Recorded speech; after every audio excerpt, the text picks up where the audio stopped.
Bonjour et bienvenue dans l'antre. Bonjour Anaïs, Salut Mira. comment tu vas? Bah, ça va très bien et toi? Ça va, merci. On va commencer du coup tout de suite avec les questions. Qui es-tu? Excellente question. Alors, non, bah, du coup, je suis, Siana ou, Anaïs, si tu lis ça à l'envers et du coup, bah, je suis illustratrice, spécialisée dans la fantaisie.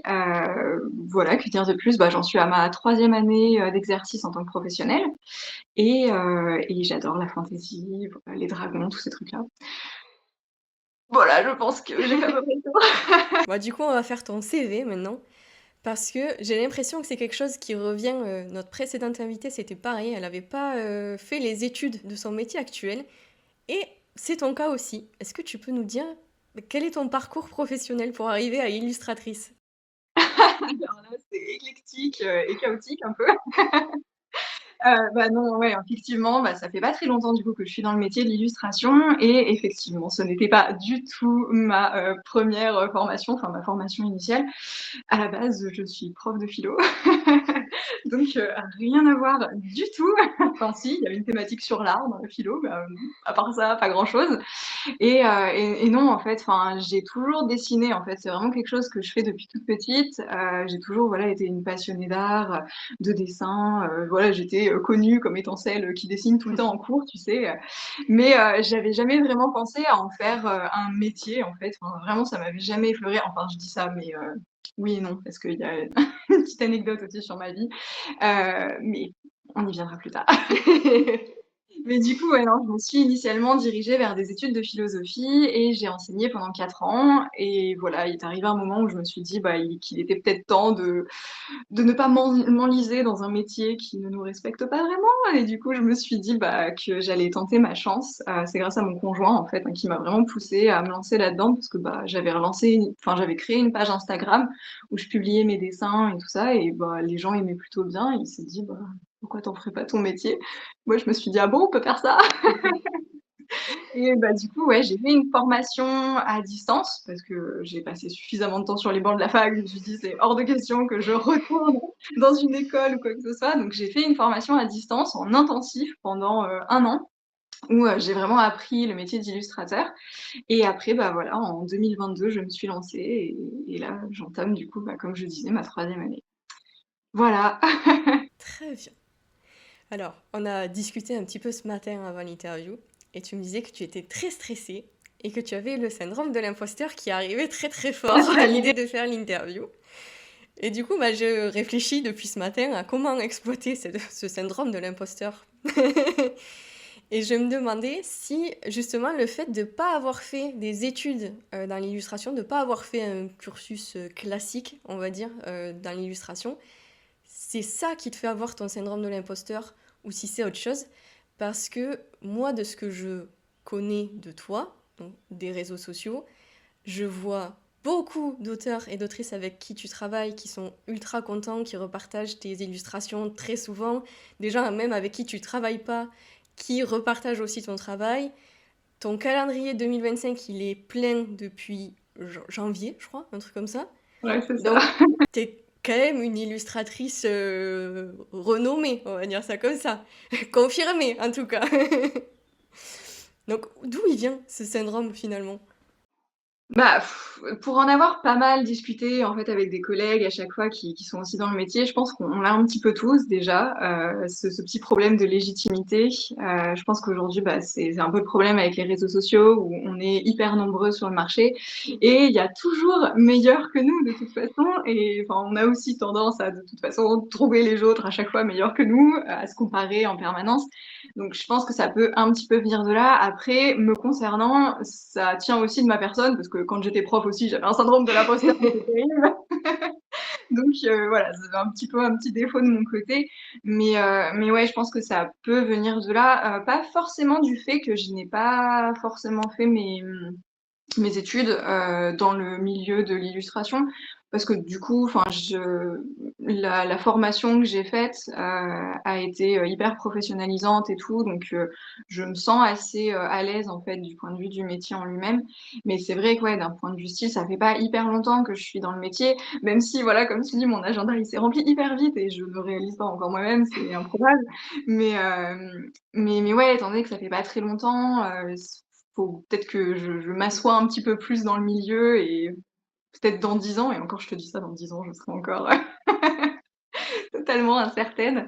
Mais je pense que d'un certain côté, ça peut être bien, en fait. Bah, alors, pas forcément de souffrir de son syndrome de l'imposteur, mais d'avoir cette remise en question tout le temps pour, bah, c'est ce qui nous permet, en fait, de pas s'endormir sur ses lauriers et de s'améliorer tout le temps, de chercher à progresser et tout. Donc voilà. Après, là, c'est le stress de me retrouver en interview. C'est la première fois et T'inquiète, c'est pas en direct. Au pire, on coupera. Pas de problème. bon savoir ça. Dire n'importe quoi, on peut couper, ouais. Pas trop quand même. Non, non, t'inquiète pas, ça va aller. Je vais juste rebondir sur ce que tu disais. Du coup, tu as dit que tu avais fait une formation en ligne. Est-ce que tu peux dire le nom de la formation ou ce que c'était pour ceux qui seraient intéressés? Ouais, ouais, ouais, bien sûr. Alors, elle est assez connue hein, aujourd'hui parce que je vois qu'il y en a, j'ai beaucoup de collègues en fait qui viennent de là aussi. C'est l'école EDA, qui est du coup une école, alors je sais plus où elle est basée, je crois que c'est à Metz. Et du coup, en fait, elle propose pas mal de formations dans le domaine artistique. EDA, c'est École d'art appliqué, je crois. Et du coup, ouais, elle propose pas mal de formations en distanciel. Donc, c'est vraiment ça qui m'a attirée de prime abord. Et elle est quand même assez bien réputée. Donc, et forcément, enfin, en l'occurrence, je suis vraiment satisfaite de la formation. Alors, c'était une formation de base en 3 ans, mais on m'a dit qu'il y avait la possibilité de la faire en un an. Et, et bien me mettre des petits défis, je me suis dit, allez, c'est parti, je vais la faire en un an. Voilà, je l'ai fait. Je suis un petit peu morte à la fin, mais tout va bien. Que t'as réussi. Ouais, ouais, non, franchement, ça s'est vraiment très bien passé. Donc, non, je regrette pas du tout. Ouais, ça a été hyper formateur et ça m'a permis vraiment de mettre un pied dans le métier et de me lancer hyper rapidement. En fait, ça m'a permis de me caler un rythme parce que bah, ça change du tout au tout, quoi. Passer de prof de philo à illustratrice, à chez elle, en pyjama plaid toute la journée. C'est pas la même chose. Donc, bon, entre Netflix d'un côté et réseaux sociaux de l'autre, il faut vraiment se poser un rythme. Et là, du coup, d'avoir des obligations avec cette formation, ça m'a vraiment bah, tenue dans un certain rythme bah, qui était formateur, quoi. Ok. On va revenir un peu plus du coup sur ton entreprise maintenant. Alors, tu l'as dit, d'où venait le nom de ton entreprise? Moi, je savais pas. J'avoue, je suis allée voir sur le site internet pour savoir ce que ça voulait dire. J'avais pas compris. Donc, c'est Anaïs à l'envers, Ouais. avec une petite stylisation. Ouais, un peu Elfique. elfique. Ouais, c'est ça, je me suis un peu enflammée là-dessus. J'aime pas les choses classiques. Puis je me suis dit, comme je tiens à me spécialiser, alors en vrai, en vérité, enfin, ça n'a rien à voir avec mon entreprise à la base, parce qu'effectivement, c'est mon prénom à l'envers, mais ça date de quand j'étais en primaire. Voilà, c'est hyper vieux. Ah Ce oui. nom, c'est vraiment un nom d'avatar en fait qui me suit depuis hyper longtemps. Et pendant très longtemps, en fait, ça a été le nom de mes personnages sur les jeux vidéo, tous ces trucs-là. Et ouais, c'est un nom en fait qui fait partie de ma vie, dans le jeu de rôle, tout ça aussi. C'était le nom de mes personnages et tout. Et je me suis dit, bah, pourquoi pas rendre Siana un peu plus vivante, quoi, me dire, enfin, étant donné que c'était mon avatar dans le domaine de la fantasy, là, je me suis dit, bah, je me lance en tant qu'illustratrice dans la fantasy, bah, pourquoi pas en tant que Siana. Et voilà, j'ai trouvé l'idée chouette. Et voilà, Siana a pris vie pour mon entreprise. Trop bien. Moi, je pense qu'on est beaucoup à faire ça, à utiliser des noms Ouais, ouais, ouais. de nos personnages. Pour les auteurs, peut-être le premier personnage qu'on a créé ou d'un personnage qu'on a donné dans un jeu vidéo. Je pense qu'on est beaucoup à faire ça. On s'y attache, hein. Oui, bah oui. C'est un peu nos prénoms finalement. Ouais, c'est ça. Nos Bah, seconds prénoms. exactement, ouais. C'est notre moi qui existe dans un monde beaucoup plus merveilleux que celui auquel on est habitué. C'est ça. Du coup, bah, tu l'as dit, tu es spécialisée dans la fantasy. Est-ce que tu peux... Ça va être compliqué. De toute façon, je mettrai des images, mais est-ce que tu peux décrire ton style? Allez. Je ne m'attendais pas à celle-là. Décrire mon style, bah, je fais du réalisme déjà. Il m'arrive de faire du semi-réalisme pour, par exemple, quand j'illustre dans un style un peu plus pour les enfants ou que je fais aussi à la demande du client, etc. Mais sinon, c'est vrai que mon style propre, c'est du réalisme. Et que dire de plus? Ouais, c'est assez. Alors, on me dit souvent que mes illustrations sont trop sombres. Ah ouais? Ouais, on m'a déjà dit ça, que c'était trop sombre. Alors, moi, je trouve pas. Au contraire, je trouve que j'ai certaines qui sont assez colorées. J'aime bien travailler en monochrome aussi. J'aime bien avoir, voilà, une palette de couleurs. Quand ça va être des tons chauds, rester dans des rouges, oranges et jaunes. Pareil, quand je prends des violets, ça va vraiment être toute l'illustration qui va avoir une palette dominante à chaque fois. Ça, c'est vrai que j'aime assez bien dans mon style. J'aime bien faire des trucs mignons aussi. Mes petits dragons, tous ces trucs-là. Voilà, quoi dire? Ouais, je pense que je vois pas comment décrire plus que ça mon style. On mettra des images, ça sera plus parlant. Parfait. Je pense à une autre question hein, quand on parle. Avec quoi tu dessines? Parce que tous les auteurs, problème de Personne. Tous les illustrateurs. illustrateurs n'ont pas les mêmes techniques. Toi, tu fais surtout à la tablette, en numérique ou... Alors, La main, je sais pas comment on dit. Je suis pas illustratrice. ouais, aujourd'hui, effectivement, ouais, je travaille beaucoup sur du numérique, sur tablette, du coup, je travaille sur iPad. Et mais en fait, à la base, pas du tout. Je suis vraiment issue du milieu purement traditionnel. Je faisais beaucoup d'aquarelles, de peinture à l'huile, de dessin au crayon, tous ces trucs-là, pas mal les crayons de couleur aussi. Mais du coup, forcément, avec la formation que j'ai eue là, ce qui professionnalise pour le métier d'illustrateur, je me suis rendu compte qu'en fait, ce qui était prédominant aujourd'hui dans le métier, c'était le dessin numérique. Et du coup, en un an, voilà, je me suis formée au dessin numérique. J'étais assez réticente au début parce que voilà, je trouvais que c'était un peu en dissonance totale avec l'essence pure, tu sais, de l'art, ce qui est totalement aberrant de penser ça, parce que en fait, une fois que je l'ai testé, je me suis rendu compte que ça avait vraiment très peu de différence avec le dessin traditionnel. En fait, quand on maîtrise le dessin traditionnel, dessiner en numérique, finalement, ça revient au même, c'est juste que le support est différent. Enfin, c'est comme passer de la peinture à l'aquarelle, au crayon, etc. Mais ouais, aujourd'hui, je dessine quasiment essentiellement sur tablette, même si je continue à faire des productions, notamment, je travaille en ce moment sur une grosse peinture à l'huile pour un client. Mais voilà, ça reste plus occasionnel parce que mine de rien, c'est beaucoup plus long de produire en traditionnel et j'ai pas forcément le temps en fait de faire ça. Donc même si j'aimerais bien reprendre des fois un petit peu l'aquarelle, sortir mes pinceaux et tout ça, mais c'est vrai que j'ai pas trop le temps en ce moment. Et t'as une technique préférée? Oui, l'aquarelle, ouais. Je pense que l'aquarelle, ça restera toujours mon petit plaisir. J'aime beaucoup l'huile, mais c'est hyper long en fait. Les temps de séchage peuvent être énormes. Enfin, ça peut prendre. Cet hiver, j'en ai eu pour un mois et demi des fois entre deux couches, donc c'est un peu décourageant des fois. Mais non, ouais, l'aquarelle, j'aime beaucoup. C'est apaisant. Donc, tu es spécialisée dans l'imaginaire, tu fais que de l'illustration imaginaire. Est-ce que c'est pas un peu limitant? Est-ce que tu te sens... Je sais pas comment formuler parce que je pense que je connais déjà la réponse, donc je sais pas comment le dire, mais est-ce que ça t'enferme pas dans un truc? Parce qu'en plus, toi, c'est vraiment la fantaisie. Est-ce que c'est... Voilà. Est-ce que ça met des barrières ou pas du tout? Ouais, je vois totalement ce que tu veux dire. Alors effectivement, hein, quand je me suis lancée dans le métier, je me suis dit je vais d'abord le tenter en me plaçant, en me positionnant uniquement sur la fantaisie, parce que c'est ce que j'aime et c'est ce que je voulais faire, essayer de me spécialiser vraiment là-dedans. Je sais que c'est un milieu niche, hein, vraiment, que c'est hyper restreint comme domaine. Et je m'étais dit, si j'arrive pas à pouvoir m'épanouir là-dedans, j'élargirai un petit peu plus mon champ d'horizon pour aller vers d'autres styles et tout ça. Pour le coup, ça marche plutôt bien, ça va, je m'en sors bien en étant que dans la fantaisie, donc alléluia, je suis contente. Mais non, je comprends tout à fait ce que tu veux dire. C'est vrai qu'au départ, moi aussi, j'étais un petit peu dubitative par rapport à ça. Mais finalement, non, c'est pas du tout restreignant parce que, en fait, c'est hyper riche, la fantaisie en elle-même. Ça regorge de plein de choses différentes. Enfin, il y a la dark fantasy, l'heroic fantasy, la fantasy classique, la romantasy, tous ces trucs-là. Par exemple, en ne citant que cela, c'est déjà une palette assez énorme et conséquente conséquente dans tout ce qu'on peut faire, donc j'arrive quand même à assez bien diversifier mes productions.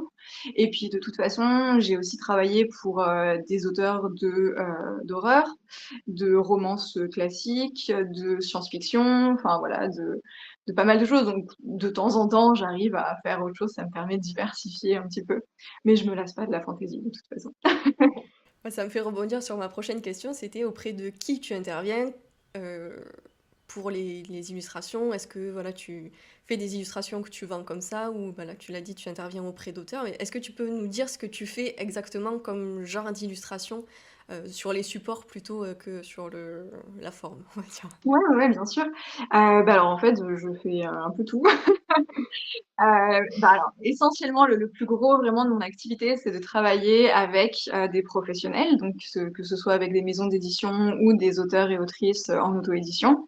En fait, mon calendrier est quasiment plein à aller, 80% de commissions personnalisées pour des professionnels. Ça va être beaucoup de couvertures de romans.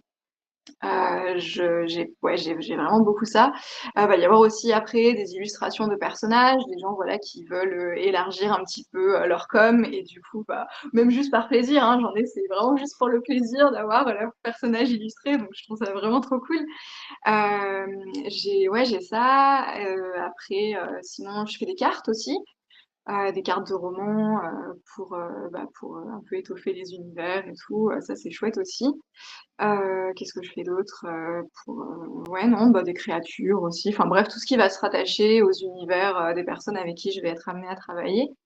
Et aussi à côté de ça, quand j'ai le temps, je fais des illustrations juste pour moi, voilà, pour le plaisir. Alors il y a pas mal de dragons, notamment bah, la série des petits dragons de saison là, que j'avais fait à l'occasion de l'année des dragons. C'était trop bien ça d'ailleurs, faut que ça revienne, c'était un super thème. Mais ouais, j'arrive de temps en temps, du coup, à faire des petites illustrations. Et celles-là, en l'occurrence, bah, je les vends essentiellement dans des salons parce que j'ai pas pris le temps, en fait, de constituer une boutique en ligne. C'est possible hein, de me contacter pour acheter mes prints et tout ça si voilà, les gens aiment bien mes illustrations et tout. J'ai tout le matos chez moi, donc en fait, j'imprime moi-même mes illustrations et tout. Donc je peux les envoyer comme ça. Mais ouais, non, sinon, quand je les vends, c'est essentiellement en salon. Mais j'en fais pas beaucoup parce que ça prend énormément de temps et d'énergie. Donc voilà. Et après, ouais, c'est tout. C'est déjà énorme. C'est déjà pas mal. Ouais, parce que justement, j'allais te poser la question du coup où tu vends, donc surtout un salon pour tes illustrations à toi. Et pour ceux qui voudraient te commissionner pour une couverture ou quoi, bon, du coup, pas pour 2025, mais pour 2026, 2027, par quel biais tu préfères être contacté? Parce que j'imagine que tu as plusieurs endroits où on peut te contacter. Quel est le plus facile, ouais, le plus facile pour toi? Alors, le plus facile, je sais pas si c'est le plus facile, mais on va dire c'est peut-être le plus évident pour tout le monde, c'est de passer par Instagram en fait, parce que c'est vraiment ma vitrine professionnelle pour le coup Instagram, et c'est vrai que bah, il y a tout le monde un petit peu au même endroit, donc c'est là que je diffuse énormément mon travail. Du coup, en général, ouais, les gens me contactent de prime abord via mon Instagram, on m'envoie un petit message, voilà, pour savoir si je suis dispo, si je peux réaliser telle ou telle commande.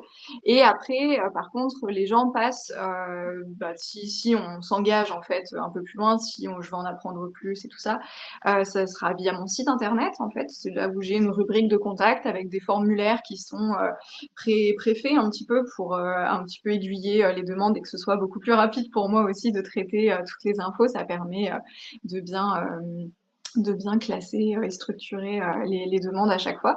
Et puis après, ouais, c'est des contacts par mail et par visio, voilà, comme là. Oh, ça va, du coup, t'es pas trop dépayé du coup. Du coup, Non, ça va. ça va. J'ai l'habitude de regarder mon téléphone. Très bien. Bon ben voilà, si vous voulez pour 2026 du coup, pas 2025, si vous voulez pour 2026, vous savez comment faire.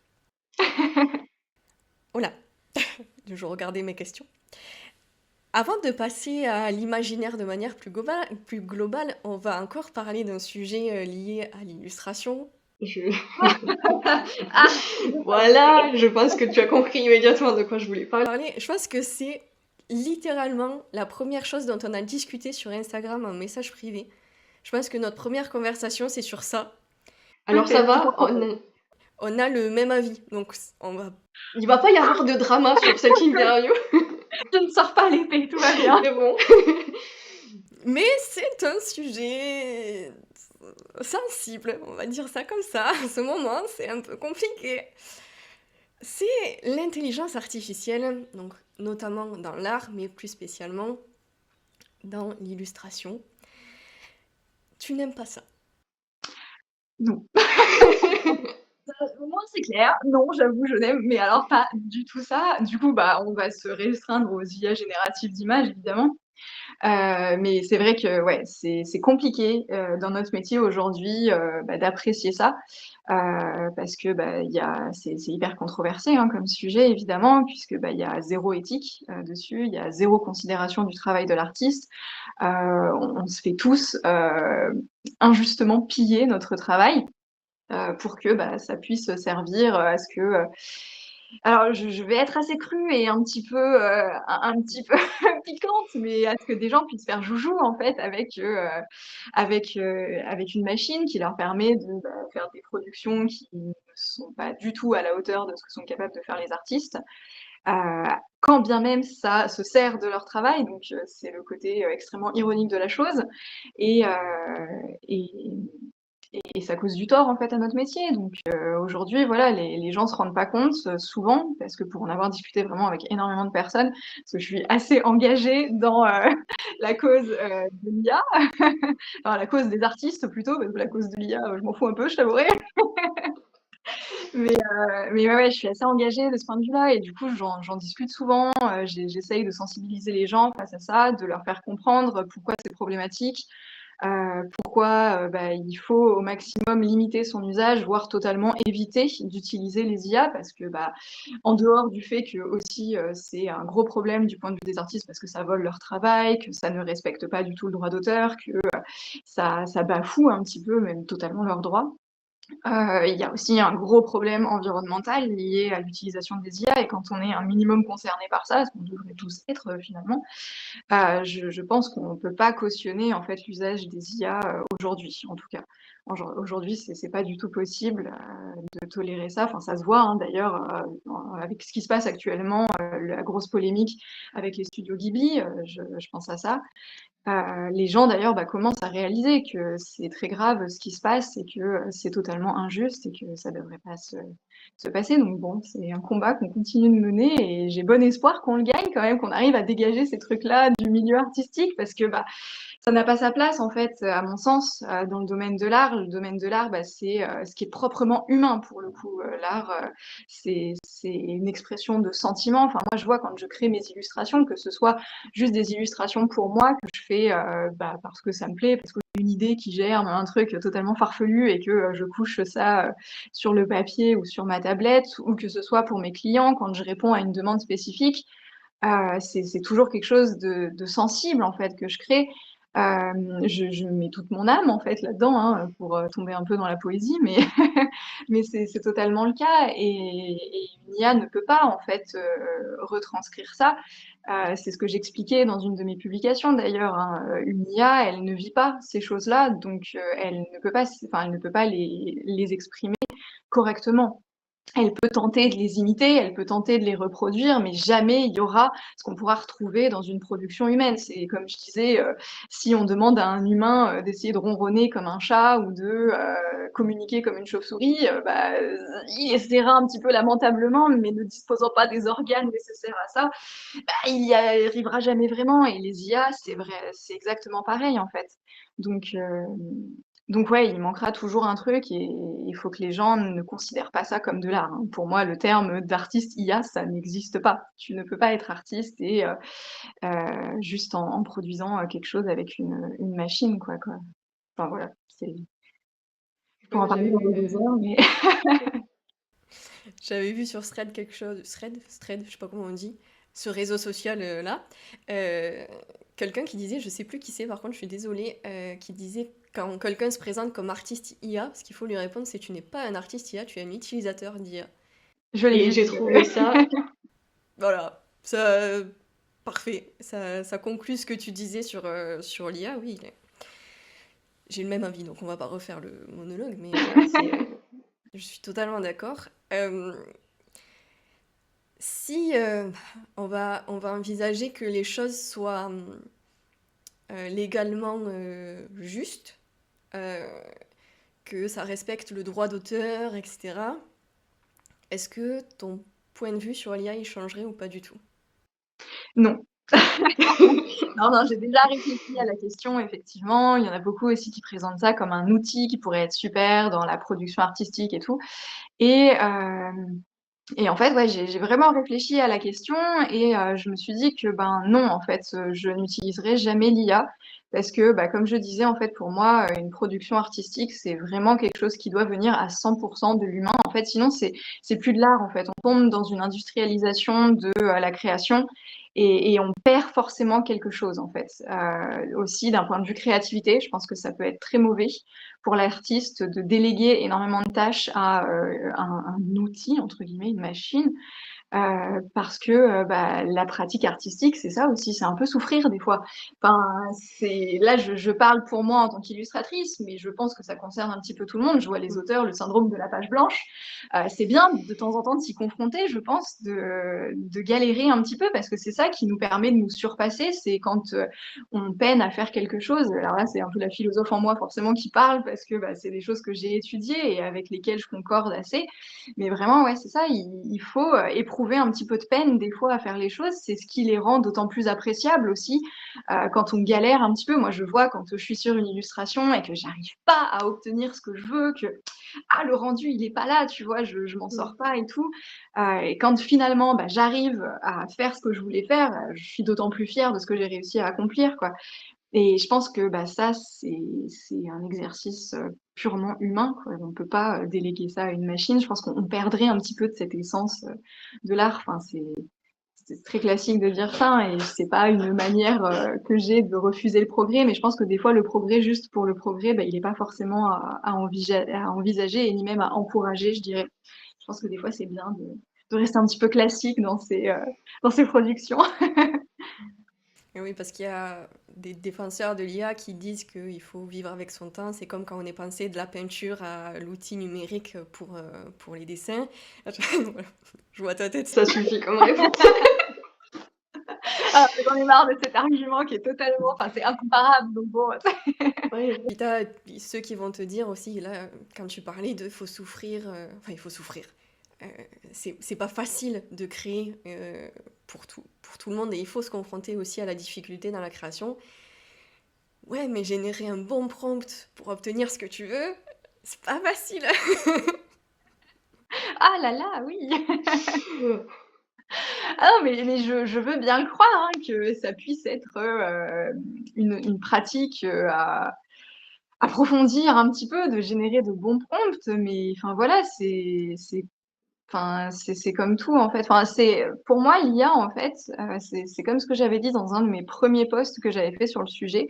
Il y a cette phrase dans Harry Potter que j'aime beaucoup de Dumbledore qui dit il arrivera un temps où il nous faudra tous choisir entre le bien et la facilité. Et je trouve que ça résume parfaitement. Alors bien sûr, les enjeux sont bien plus conséquents dans Harry Potter que dans notre problématique de l'IA, mais je trouve qu'en fait, elle s'applique particulièrement bien à ce qu'on vit actuellement avec l'IA, parce que pour moi, c'est ça en fait, c'est se laisser aller à la facilité, et l'humain est très fort pour ça, pour préférer la facilité. On le voit dans notre quotidien, hein, tout est fait pour nous faciliter la vie à chaque fois, pour aller toujours plus vite, produire plus, être toujours plus efficace dans ce qu'on fait. Sauf que bah c'est pas toujours révélateur. En fait, je pense qu'il y a certains domaines où bah, des fois, c'est comme je te disais, c'est bon de galérer un peu. C'est pas toujours bien d'optimiser tout à 100%. Il y a certaines pratiques qui ont besoin d'être laissés à leur temps, en fait, enfin, où il y a besoin de prendre le temps. C'est comme en cuisine, quoi. On ne peut pas aller plus vite que la cuisson de l'aliment. Donc, c'est pas en inventant des trucs qui nous feront toujours aller plus vite qu'on obtiendra forcément quelque chose de meilleur, hein. Des fois, c'est pas forcément bon à chaque fois. Donc voilà, je pense que l'IA, c'est vraiment la voie de la facilité. C'est pour les gens qui n'ont pas forcément. Alors, je parle uniquement dans le domaine de l'illustration, de l'art visuel en l'occurrence là. Je pense que c'est pour les gens qui n'ont pas forcément envie de se donner la peine de passer des années de pratique à perfectionner un style, parce que moi, j'ai pas appris à dessiner comme ça d'un claquement de doigts. Suffit de regarder mes productions d'il y a 3 ans, c'est pas du tout la même chose. Donc non, c'est quelque chose qui se peaufine en fait, qui s'apprend. On parle souvent de talent, qu'on a un don, tout ça, quand on est dans le l'art. Alors oui, il y a certaines prédispositions. Il y a forcément certaines personnes qui vont avoir plus de facilité que d'autres dans certains domaines, et encore heureux, il faut tout pour faire un monde. Mais tout s'apprend en fait. Et l'art, c'est pareil. Moi, je vois des auteurs des fois qui me disent bah oui, mais moi, je sais pas faire, j'ai pas de talent pour dessiner, donc j'utilise l'IA. Je fais bah non, c'est pas une excuse en fait. Enfin, il y a plein d'autres moyens plutôt que d'utiliser ça, d'autant que c'est pas respectueux aujourd'hui de l'utiliser. Donc voilà, je vais me perdre en palabres, donc il faut me couper aussi, hein, parce que On va clôturer le sujet de toute façon. C'était la dernière question pour toi sur ce sujet, histoire de pas trop t'énerver. ça va, j'arrive à prendre les choses de manière assez détachée aujourd'hui. Pas toujours, pas toujours. C'était en tout cas un très bel exposé sur l'IA et ses dangers, je pense. Donc si ça peut aider certains à comprendre, on va enfoncer le clou encore avec cette interview, ça sera très bien. Et moi, je voulais juste ajouter que c'est pareil pour l'écriture, hein. C'est la voie de la facilité de faire écrire son roman par l'IA. Mais voilà. Petite parenthèse refermée. On va parler de sujets plus agréables. On va repartir un peu du côté de l'imaginaire. Et du coup, je vais te demander, c'est quoi toi ton histoire avec l'imaginaire? C'est quoi ton rapport à l'imaginaire? Ça vient d'où? Ouais, c'est un peu toute ma vie, j'ai envie de dire. J'ai un peu toujours baigné dans l'imaginaire. C'est vrai, ouais, d'aussi loin que je me souvienne, ça a toujours été quelque chose que j'adorais. Alors, j'ai envie de parler d'imaginaire parce qu'aujourd'hui, oui, ça s'attache un peu à l'imaginaire, mais j'ai toujours été fan des dinosaures quand j'étais petite. Ça a été ma première accroche à des créatures pleines d'écailles. Je commence à faire un lien sur quelque Ah, chose. ça va sur autre chose. Mais ouais, j'aimais beaucoup les dinosaures. Et après, j'ai forcément découvert tout le milieu de l'imaginaire avec ouais, Harry Potter, Le Seigneur des Anneaux, enfin voilà, des grands classiques, hein, franchement. Et en particulier, Donjons et Dragons, une licence que j'aime vraiment énormément et, euh, et dans laquelle je baigne depuis pas mal d'années. Que j'aime vraiment beaucoup. Et ouais, c'est vraiment un tout qui m'a toujours un peu accompagnée. J'ai toujours vraiment une sensibilité pour l'imaginaire. Je suis quelqu'un en fait qui imagine très facilement. Je suis très visuelle en fait. J'ai vraiment une mémoire photographique et je fais partie de ces hyper. J'ai oublié, j'ai mangé le nom, mais enfin, c'est ces gens qui imaginent vraiment de manière très très puissante. Je sais plus comment ça s'appelle. C'est terrible. Et, et du coup, ouais, j'ai toujours eu une facilité à me représenter les choses dans ma tête et tout ça. Donc, je pense que c'est pour ça aussi que j'ai une certaine affinité avec la fantaisie. Parce que, oui, c'est des choses qu'on croise pas tous les jours, hein. Et, et puis, ouais, ça m'a toujours un peu permis de m'évader. C'était mon petit cocon réconfort, on va dire, dans ma vie, quoi. Je pense comme beaucoup de personnes, mine de rien.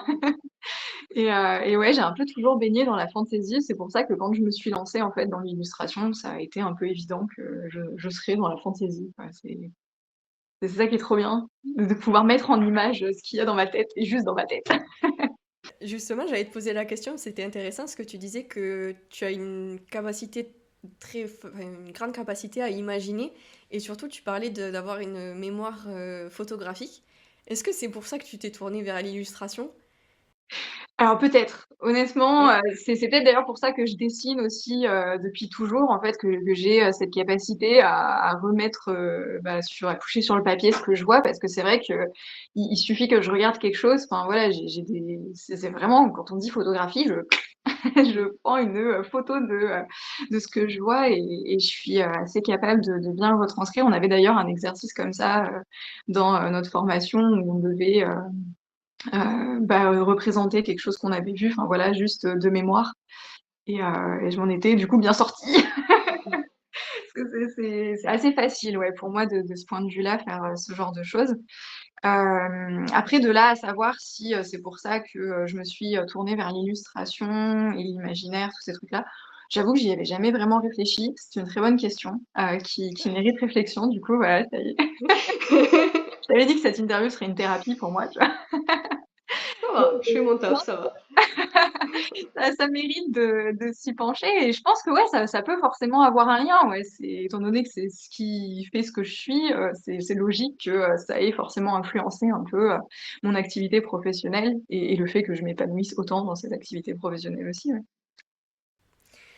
Euh, on va toujours rester là dans l'imaginaire jusqu'à la fin.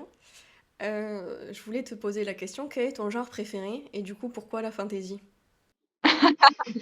Ah, alors, mon genre préféré, ce serait l'heroic fantasy. Ouais, je suis une grande fan du Seigneur des Anneaux et j'ai une sensibilité toute particulière à l'épicness. Je suis hyper réceptive à l'épicness. Donc forcément, partout où il y a de l'épicness, moi je vibre, c'est trop bien, ça me transporte à chaque fois. Du coup, ouais, mon genre préféré, c'est vraiment celui-là. Après, j'aime aussi beaucoup la dark fantasy. J'apprécie énormément ce genre-là.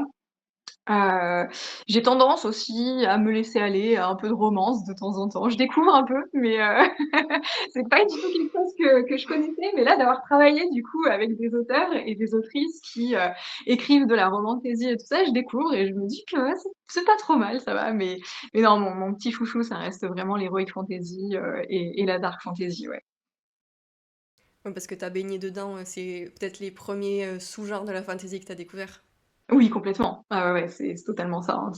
Ça a écrit mon histoire à travers que ce soit les bouquins, les films, les séries, tous ces trucs-là. C'est vraiment ça, ouais, j'ai toujours baigné là-dedans. Bah, c'est fou comme en discutant avec les gens et puis en voyant moi ma propre façon de faire, on est très attaché au premier genre qu'on a découvert. C'est fou. Ouais, ouais, ça nous façonne un peu, je pense, hein. Mm. Je pense, ouais, quand on apprécie quelque chose, je pense que la première fois où on le découvre, le sentiment est forcément, comme il est tout nouveau, ça nous marque d'autant plus, quoi. Après, certes, quand on en redécouvre d'autres et tout ça, c'est toujours aussi prenant, mais je pense que Mm. le tout premier, ouais, c'est forcément ça, ça marque, quoi. Il est gravé. Exactement.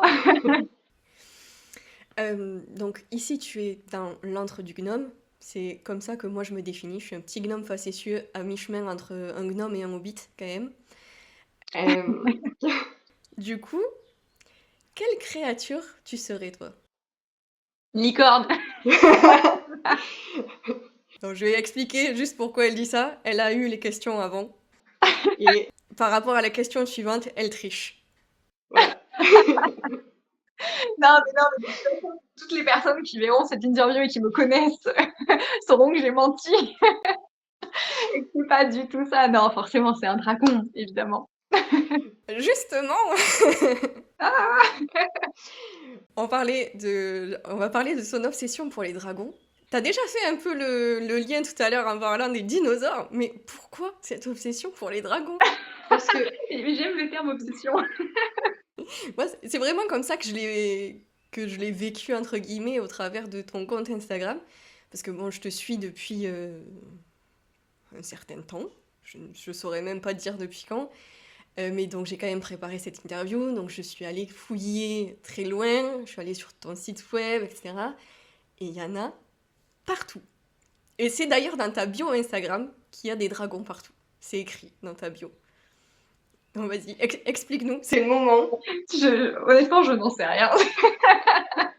Pourquoi les dragons? Alors, là, je trouve ça juste ultra stylé. Enfin, je sais pas, je pense que. Alors, peut-être que, je me souviens très, très petite, hein, c'est vraiment un souvenir hyper flou dans ma tête. Je me souviens avoir vu le film Cœur de dragon, je ne sais pas si tu connais, mais qui je pense que c'est ce film qui m'a marquée. Mais alors vraiment au fer rouge, en plein cœur, tu vois?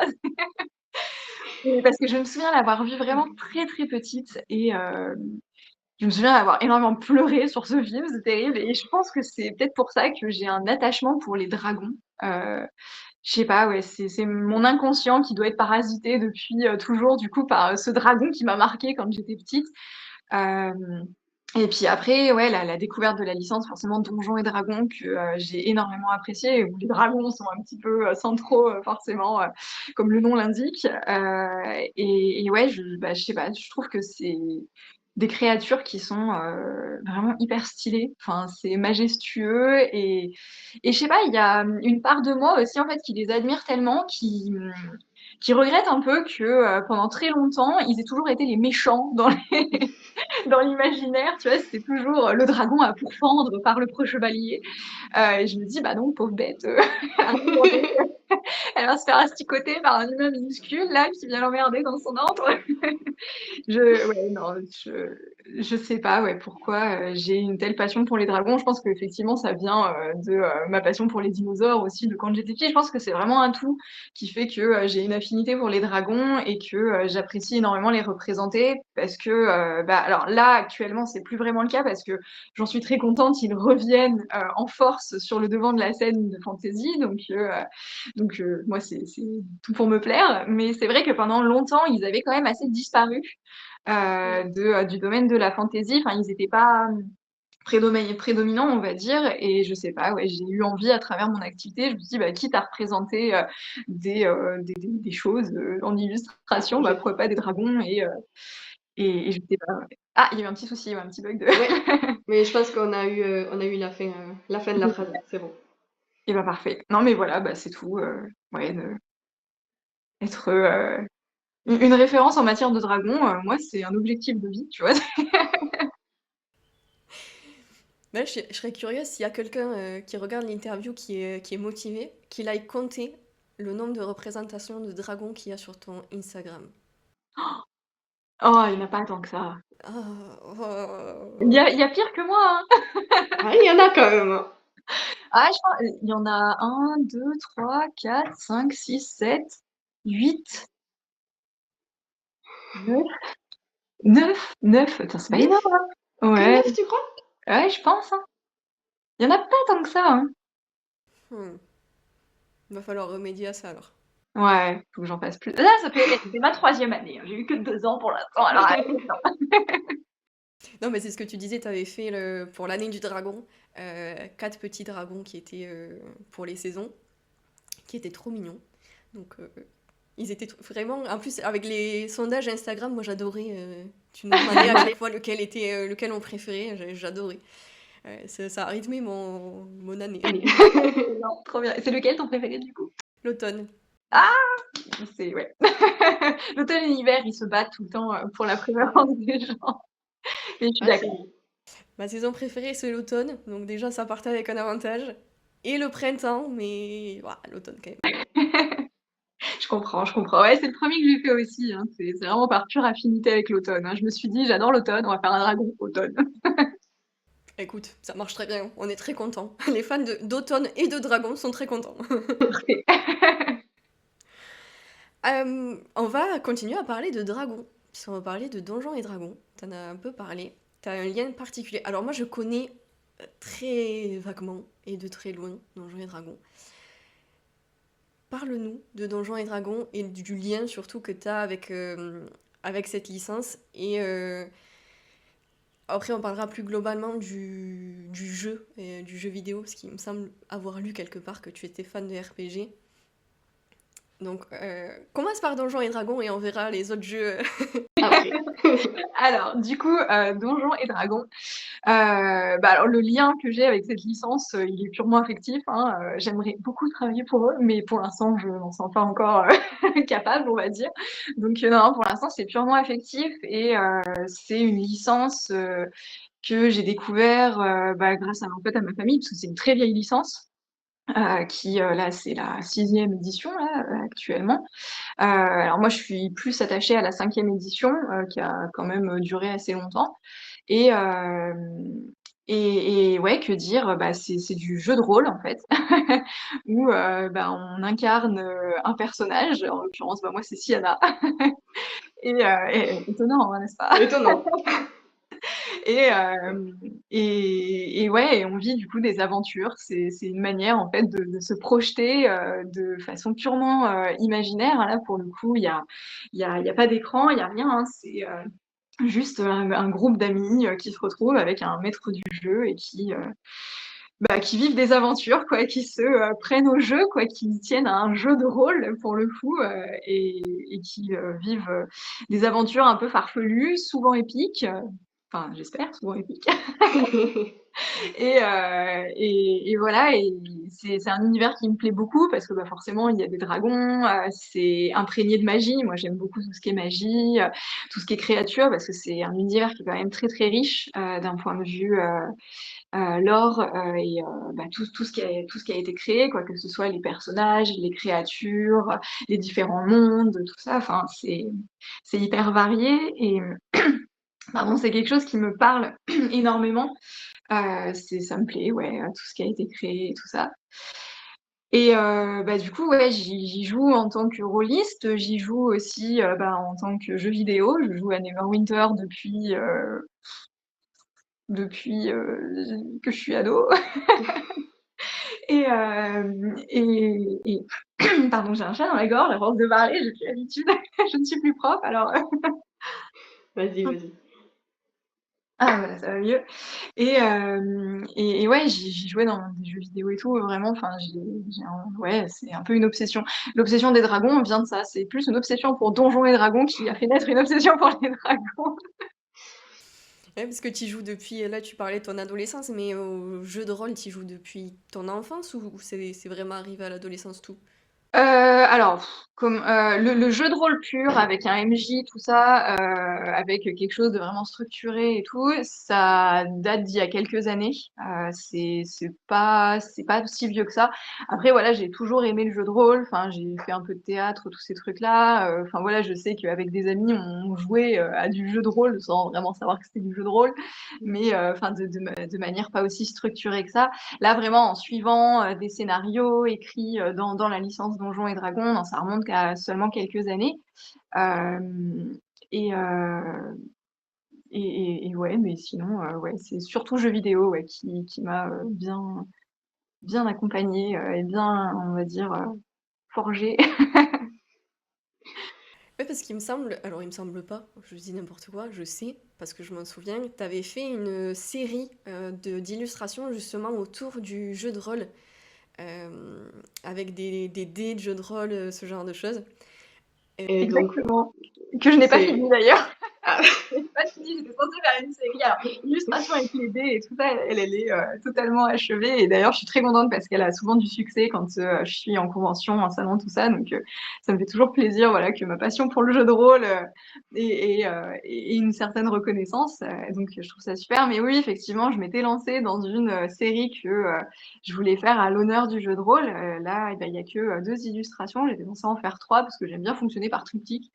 Et j'ai jamais fini la 3e. j'ai Mais mis du les coup, pieds c'est dans le bien plat. que tu me le rappelles, au moins comme ça, je vais devoir m'y remettre. Voilà, donc si vous voulez la troisième, vous savez ce qu'il vous reste à faire, allez la harceler. Voilà, Sur venez me Instagram. Voilà. Donc du coup, ouais, tu parlais de jeux vidéo. Parce que du coup, la fantasy, l'imaginaire, ça a plein de supports. Le support papier, le livre, c'est souvent celui qui introduit l'imaginaire chez les gens. Toi, tu fais les illustrations. On a parlé du jeu de rôle et il y a aussi le jeu vidéo. Et toi, tu fais un peu... Enfin, tu consommes sur tous les supports. Oui, totalement. Oui, oui, c'est bah, comme tu le disais, ce qui m'a mis vraiment le pied dans l'imaginaire, dans la fantaisie, tout ça, c'est effectivement les livres. J'ai été une grande lectrice, passé un temps, quand bah, j'étais vraiment enfant, adolescente, tout ça, même un peu quand j'étais un peu jeune adulte et tout. Mais bon, par contre, j'ai un problème, c'est que je suis une vraie tortue en lecture. Je mets vraiment des mois à lire un livre, c'est terrible.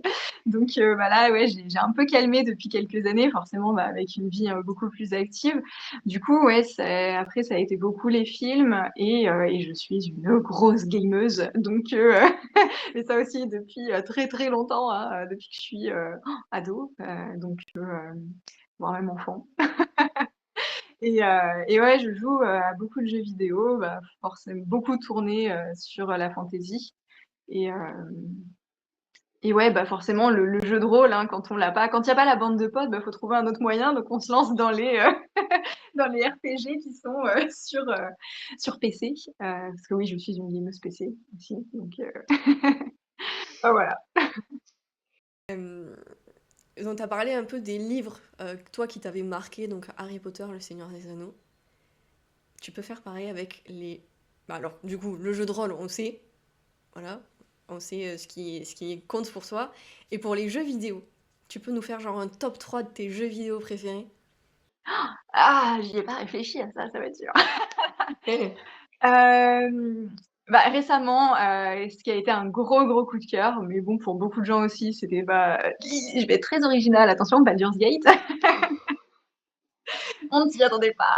Mais ouais, Baldur's Gate 3, là, ça a été un gros coup de cœur et on a vraiment poncé le jeu, sincèrement. Donc, j'ai vraiment beaucoup aimé. Sinon, mon jeu vidéo préféré, alors bah, c'est terrible, mais je tourne vraiment une obsession pour Donjons et Dragons, hein, c'est terrible. Et ouais, bah, Neverwinter, forcément, qui lui m'a accompagnée. Je dois avoir peut-être 3000 heures de jeu sur, sur ce jeu. Donc, ouais, c'est vraiment toutes mes études hein, où je jouais je rentrais de la fac à 17 heures là et je jouais jusqu'à 5 heures du matin et après je m'endormais en cours le lendemain. C'était terrible. Mais ouais, j'ai énormément joué à ce jeu. Et sinon, là, bah, récemment aussi, bah, comme je te disais, j'ai une grosse affinité pour les dinosaures et du coup, j'aime beaucoup le jeu Ark, alors, il y a Survival Evolved et maintenant c'est Survival Ascended. Donc voilà, c'est un jeu de survie en fait, enfin je sais pas si tu connais, mais du coup, je connais pas du tout. bah, c'est un jeu de survie avec plein de dinosaures. Donc voilà, tu évolues. Il n'y a pas du tout de quête là pour le coup, c'est pas du tout un RPG, c'est un jeu de survie pur où tu évolues en fait dans un monde ouvert. C'est bah, la map de base, c'est une jungle et il y a plein de dinosaures, donc tu peux les attraper, tu peux les apprivoiser, tu peux les chasser.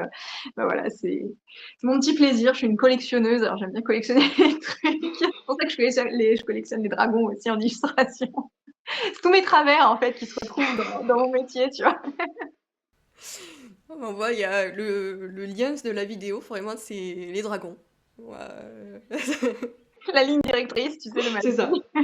Si un jour vous la rencontrez quelque part par l'aiguille de dragon, voilà. Vous savez Les dragons dans que... la rue. Oui, oui. C'est ça, c'est bon, c'est facile de t'approcher comme ça. Bon, écoute, on va arriver à la dernière question déjà. Alors là, je suis allée remonter pas si loin que ça. Je suis allée jusqu'à un post que tu as posté en septembre 2024. Ouais, dis-moi en plus. Où tu parlais des rêves. D'illustratrice. Alors tu disais que tu aimerais illustrer surtout sur des jeux, travailler sur des jeux, et notamment sur Donjons et Dragons. Quel étonnement. Du coup, en fait, il va y avoir deux questions dans cette question. La première, c'est est-ce que certains de ces rêves se sont réalisés ou tu as le projet de les réaliser bientôt, tu sais qu'ils vont se réaliser bientôt, ou s'ils n'ont pas été réalisés, est-ce que c'est toujours tes rêves en cours? En fait, il va y avoir trois questions. Et est-ce que tu as d'autres rêves d'illustratrice que tu voudrais réaliser que tu n'avais pas mis dans ce post-là? Alors, pour répondre à la première, du coup, est-ce que certains de ces rêves se sont réalisés? Alors, je sais plus spécifiquement ce que je disais dans cette publi, mais alors par rapport aux jeux, alors du coup, c'est des jeux de plateau, hein, pas jeux vidéo. Ça, pour le coup, c'est pas du tout quelque chose dans lequel, à la limite, faire des concept art ou des trucs comme ça, pourquoi pas? Ça pourrait être intéressant, mais c'est pas quelque chose vers, enfin, une voie vers laquelle j'ai envie de m'orienter, du moins pas pour le moment. Moi, ce serait vraiment plutôt jeu de plateau, bah, forcément, parce que bah, j'aime beaucoup les jeux de société et c'est aussi la petite affinité avec le jeu de rôle. Donc, j'aimerais beaucoup faire ça. Et non, ça ne s'est pas encore. Alors, j'avoue qu'en fait, mon agenda s'est rempli tellement vite que j'ai pas eu le temps de, de me projeter plus amplement dans la chose. Mais non, non, c'est vraiment toujours d'actualité et c'est vrai que que c'est quelque chose que j'aimerais beaucoup faire. Euh, Notamment pour peut-être à terme travailler avec Donjons et Dragons. Alors ça, vraiment, c'est mon rêve ultime. C'est vraiment, si un jour je fais une illustration pour la licence Donjons et Dragons, je crois que j'arrête mon activité après parce que je ne pourrais pas faire mieux. Mais je pourrais mourir en paix, en tout cas, ça c'est sûr. Mais, euh, mais ouais, ouais, travailler sur des jeux de plateau et tout ça, parce que vraiment, enfin, j'adore quand j'achète des jeux de société et tout. Enfin, là, je regarde mon étagère là à côté d'ailleurs en disant ça, mais j'aime beaucoup en fait, c'est l'esthétique de certains jeux et bah, je trouve que ouais, c'est prédominant en fait les visuels dans les jeux, tout autant que les règles du jeu en lui-même. Mais ouais, ça c'est un truc que j'aimerais beaucoup faire. Mais comme je te disais, bah, je me suis pas spécialement mise dedans à 100%. J'ai quelques contacts et tout, mais j'ai encore rien lancé, on va dire. Donc pourquoi pas, ce sera la surprise. Je vous dirai peut-être un jour. Mais ouais, c'est quelque chose que j'aimerais beaucoup faire. Euh, du coup, la deuxième question, je l'ai mangée. C'était quoi? C'était ça, c'était est-ce que c'est toujours d'actualité? Et la dernière, c'est est-ce que tu as rajouté des rêves à ta liste? Est-ce que j'ai rajouté des rêves à ma liste? Non. Non, pas vraiment. Là, ça me revient un petit peu tous ceux que j'avais mis. Ouais, non, bah c'était, bah, j'avais dans la formation que j'avais faite là pour le métier d'illustratrice, il y avait un projet final en fait qui était de créer un projet à 100% en fait, de le monter nous-mêmes et tout. Et du coup, bah, j'avais créé un jeu de cartes qui était resté vraiment au stade d'ébauche parce que bah, c'était pas possible du coup du tout de le finaliser. Mais ça, du coup, ouais, c'est un rêve que j'aimerais bien mener à terme, reprendre ce jeu qui est un jeu tout basique. Hein, c'est on va dire une remise au bout du jour d'un jeu de cette famille, mais version fantasy avec des classes et des races et tout ça. Et vraiment un jeu tout con, mais j'aime bien le concept et je me dis que ça pourrait être sympa de le mener à terme, d'autant que bah, les races sont cool. C'est inspiré de Donjons et Dragons, forcément. Il y a des drachéides, des elfes, des nains, c'est le truc très classique, tu sais. Mais ouais, ça, j'aimerais bien du coup le mener à terme, mais ça demande énormément de temps et il faudrait que je puisse me prévoir quelque chose. C'est vrai que là, bah ouais, mes rêves sont un peu mis en stand-by, mais c'est pas grave parce que un de mes rêves dans tout ça, c'était de vivre de mon activité d'illustratrice, donc il est en bonne voie pour être accompli, celui-là, donc je m'en plains pas du tout. Mais sinon, non, ça va. Enfin, je suis assez simple, hein, honnêtement, tu vois, je rêve pas, tu vois, de faire une conférence à la Tour Eiffel pour parler du superbe dragon que je viens d'illustrer. Non, ça, c'est pas un truc qui me botte. Mais ouais, juste des petits trucs tout bêtes. Ouais, juste travailler pour Donjons et Dragons. Mais pas tout de suite, parce que là, je m'en sens pas. Non, syndrome de l'imposteur. Ah, on va refaire une interview thérapie. Pour Exactement. remédier à ça. Bah écoute, moi je te souhaite de réaliser tes rêves en tout cas. Merci. Est-ce que tu as un mot de la fin? Quelque chose que tu voudrais, un message que tu voudrais faire passer ou... Un coup de poing en l'air, je sais pas. Euh, ouais, ne soutenez pas l'IA. Non, non, non, bah, ouais, bah déjà merci pour cette interview, ma première interview.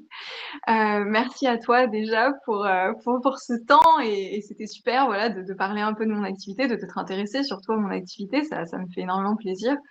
Et puis bah, pour les personnes qui regarderont du coup cette interview, bah, j'ai envie de dire continuez à apprécier les choses authentiques, continuez à soutenir l'art humain et purement humain parce que bah, il ne peut en exister d'autres, à mon sens en tout cas.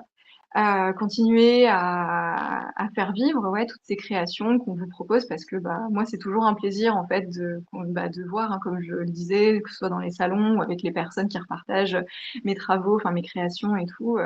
C'est le plus bel accomplissement en fait. Quand c'est pas vendre moi qui m'intéresse, c'est vivre des moments en fait forts avec la fantaisie et tout ça, permettre que cet imaginaire puisse continuer d'exister et qu'il puisse continuer de faire rêver des gens.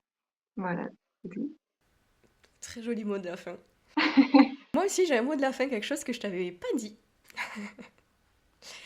Le but de ces interviews, c'est donc de faire vivre l'imaginaire, de présenter des gens qui font vivre l'imaginaire sous toutes leurs formes, mais c'est aussi de pas seulement de les faire parler d'eux, mais c'est aussi de parler d'eux, moi-même. Et j'ai décidé, à chaque fin d'interview, de faire la minute compliment à mon invité. Est-ce que tu es prête? Je n'ai rien. Vas-y. Je n'ai rien préparé, donc ça va être de l'impro total. Mais parce que je pense que c'est important que les gens redécouvrent le fait que c'est important de faire des compliments aux gens et que non, c'est pas gênant ni quoi que ce soit comme j'ai pu le lire parfois. Donc, est-ce que tu es prête, Anaïs? Alors, déjà, donc je te suis moi depuis un moment. Je t'avais découverte par des partages de posts de ton travail. Donc vraiment, tu vois, quand je te disais que tu avais quand même une certaine renommée, en tout cas jusqu'à moi, tu es arrivée, donc Je trouve que tu as une certaine renommée. Et moi, j'admire beaucoup les gens qui ont du talent. Parce que des talents surtout que moi j'ai pas, parce que j'en ai pas beaucoup, des talents. Dessiner par exemple, j'ai fait 10 ans de dessin, je fais toujours des bonhommes patates. Donc vraiment, l'illustration c'est quelque chose qui me touche beaucoup et je trouve que tu es extrêmement talentueuse. Et moi j'adore ce que tu fais, j'adore ton univers. Je sais que je suis pas la personne qui commente le plus, etc. Je vais mettre des j'aime à toutes les publications, mais je vais pas commenter beaucoup. Mais sache que moi j'aime beaucoup ce que tu fais. Et vu que ton calendrier est plein jusqu'en 2025, je pense, jusqu'à fin 2025, je pense que je suis pas la seule.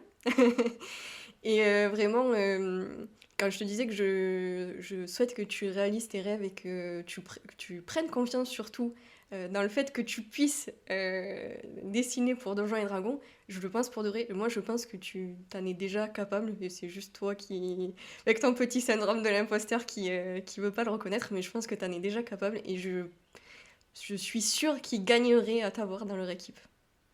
Voilà. En fait, c'est pour faire pleurer. Ah non, c'est terrible. Écoute, merci beaucoup. Ça me touche énormément, vraiment. J'espère que tu as raison, en tout cas. C'est tout ce que je peux souhaiter aujourd'hui. Mais tu vas vraiment me faire pleurer, c'est terrible. C'était pas le but.